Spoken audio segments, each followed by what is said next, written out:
Hi everybody, welcome back. Today I'm going to take you into the next step, which is mixing some color. So we talked about laying this out last time, laying the paper down, the rice paper that I use with the texture, doing the rough sketch, and then getting ready to paint. I mix paint either in, depending on the piece, I either use these bowls.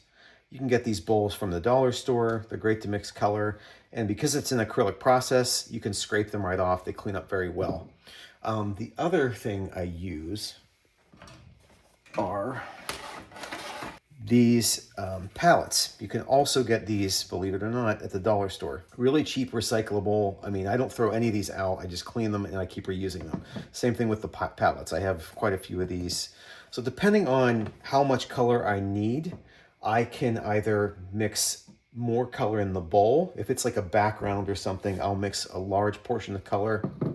Or if it's a small amount of color, if I'm working on a more detailed section like a face or part of a cup or something that's more detailed, I'll use the palette. So right now, I'm going to go ahead and show you what I use to mix my paint. So we talked about that in some of the previous videos of my process. It consists of 4 things. You have your solvent, which is water. I put that in a little bit of a bottle. These bottles are great. You can get these online, Amazon. It's nice because it has the ounces. So if you're mixing it, like I mix my what I call my caffeinated color medium, you can actually very easily just get the ratio down. So this is just water. And then this is that medium. I combine the polyacrylic and the binder, which is the GAC 200 Golden. So I combine that 50% polyacrylic for the fade resisting, and then I use 50% GAC 200. The only other thing you need to add is the pigment. I can give you specific links to these bottles. These are my favorite. And a lot of people who do pour art, where they do acrylic pours and blooms, they use these bottles. But these are great to keep the dry pigment in, so it doesn't dry, it doesn't get clumpy because it's airtight, and I can kind of squeeze out the appropriate amount. So I have all of my powdered pigments in these tubes, and those are the 4 ingredients. There's a couple different ways to work, and I've worked both ways with this. Sometimes I work with what's called a local color, which is doing a very rough hue of the color that you want first, laying down each section and doing a color. So I'll come in here, I'll do a flesh tone, maybe a green for the hat. I'm thinking I want like a yellow background here and maybe like a burgundy shirt. So I'll go ahead and lay down the local color, what's called local color first, and then build up layers on top of that. The other way I've worked is what's putting down an underpainting or a grisaille painting, which the old oil masters used. And I've done a painting, portraits in coffee and tea, where I start with just espresso. I lay the whole portrait out in tones of espresso, and then I go back on top of that and add the color. So I think for this one, I'm going to do the local color technique, where I'm going to start laying in the large patches of color. So I'm going to start by first mixing the pigment. So I know I want this to be a very light yellow in the background. So I'm going to start with turmeric.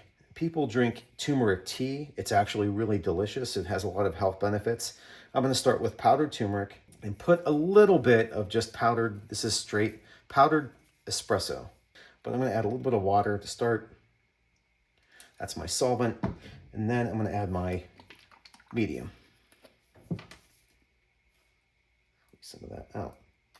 Now, when it's in the bowl, I will use a few, sometimes depending on the pigment, if it's a little clumpy and has lumps in it, needs to be broken up. Sometimes that's easier to do with a brush, and I have these cheap brushes that I use that are I call mixing brushes. I call these mixing brushes. I don't paint with them, but they're a little rougher, they're cheaper, but they do a great job of mixing the paint. The other thing you can use is a palette knife. So I'm going to start by mixing this up with the palette knife. You can see that's combining pretty well. Okay, that's pretty good.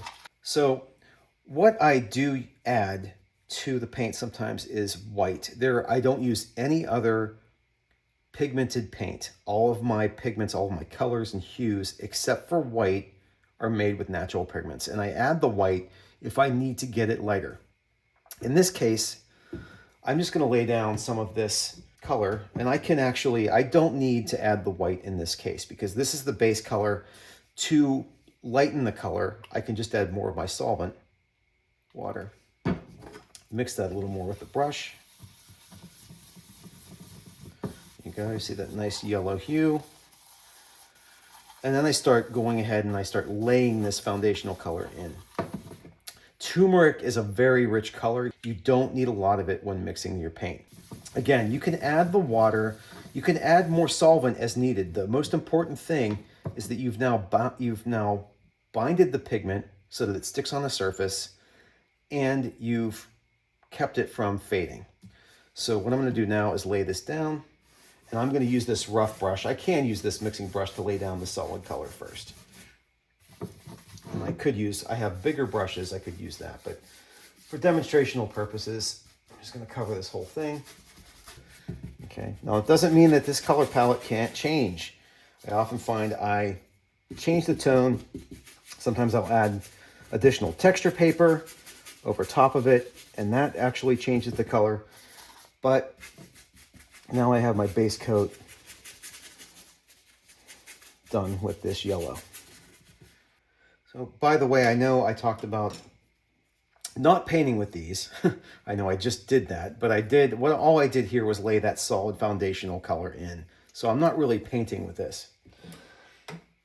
About the brushes I use. The brushes I paint with, I use the Utrecht Finest Interlocked Ultra. Utrecht. You can find this at dickblick.com or Amazon. These are great brushes for oil, acrylic.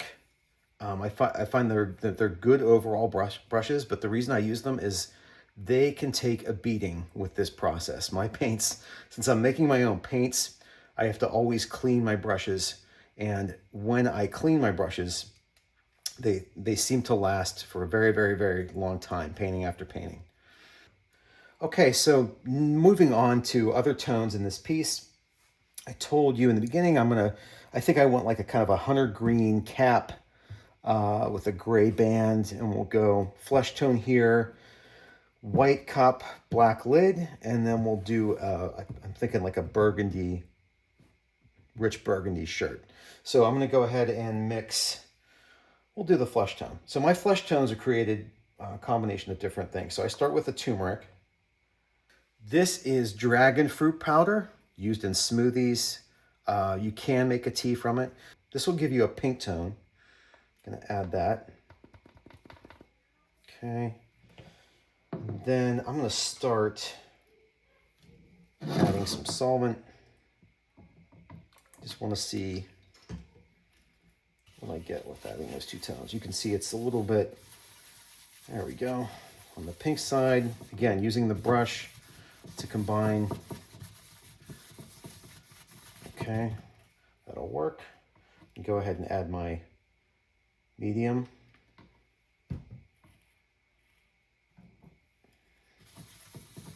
Okay, and that's looking pretty orange. I do use this is a rooibos tea powder, African tea, really good. You can find rooibos tea in any coffee shop. Wonderful drinks, wonderful smoothies with that. I'm gonna add a little bit of that too. That'll give me, it's kind of like an orange brown. So I'm gonna add that to that. Okay. And this is that's pretty good for a base coat. So what I'm gonna do is just add some more solvent, just to thin out the paint. Just some water. I'm gonna lay down the base color here.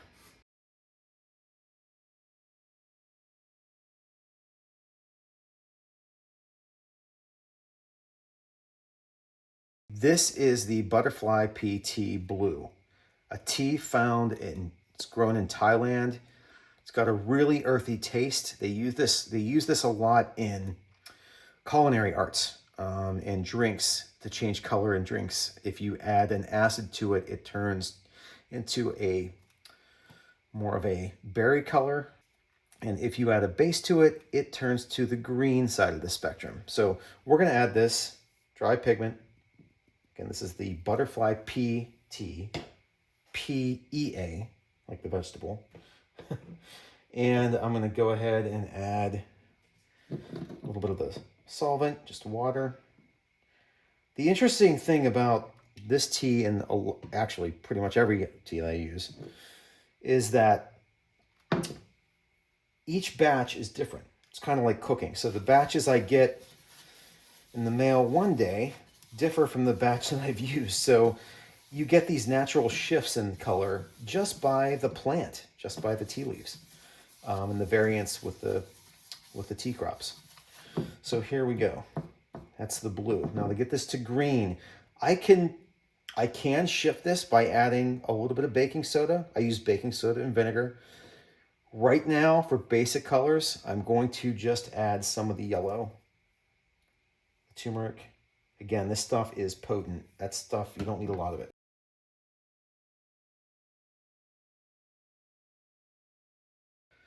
All right, next up we have the burgundy. So for this one, I'm going to start with a little bit of the dragon fruit. And I'm going to go with the brown. I want that. It'll give me a really pink color if I don't mix that with something. So I'm going to see what kind of result I get with just the water. Okay, that's heading in the right direction. You can see that the espresso takes a little bit of time to break up. That's why I use the brush definitely for this one. So that's heading in the right direction. You need to thicken it up though. It's a little thin. It's pretty good for a base coat. Again, I can change this as I go along. Just want to lay something down. It's very light. Okay, so we'll rub that in.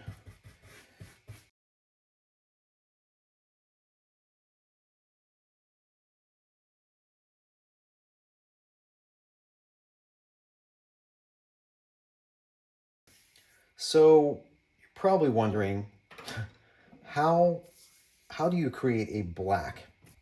This is when I bring out this powder. And this is a hibiscus powder. Now I have not been able to get this color to stay. It's the only color that does not work with my matte medium.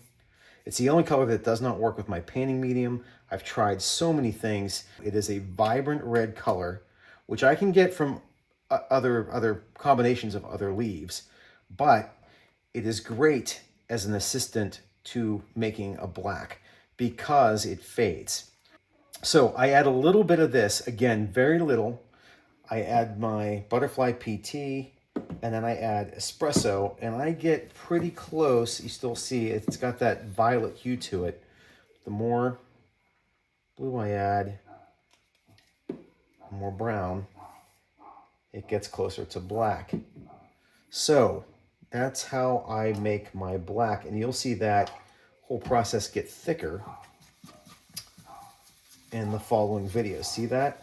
How it just keeps getting richer and darker, and I get away from all that rich red from the hibiscus. But it does, because when this dries, I can create variants of gray with this. It's nice. So this hibiscus really helps with that, all of my gray tones.